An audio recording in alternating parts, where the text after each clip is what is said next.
Belgium, where 19 mines were detonated inside of 30 seconds. Most of the charges varied between 80,000 pounds of explosive towards 95,000 pounds. So you can see 4 or 5 times bigger than this in the First World War. Okay? Impressive, but not the worst you can create.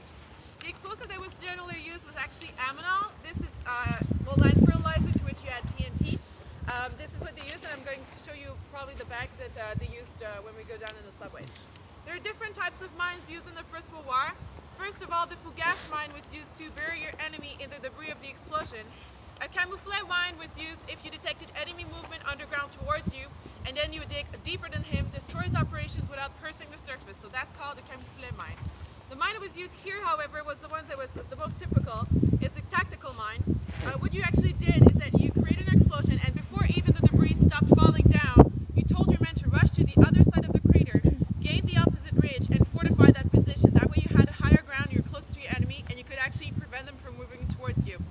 What happened most of the time, in fact, however, was that the Germans, being such efficient soldiers, they would get their own ridge, and the Allies would be stuck on their own. This is exactly what happened here. This is why no man's land is so narrow, about 20 to 25 meters.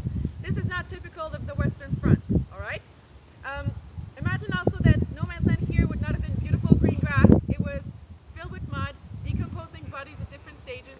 There was a lot of barbed wire and also man traps, which I may show you in the subway, essentially very pointy metal sticks, okay? A lot of Canadian soldiers actually had to rush to this type of land on the morning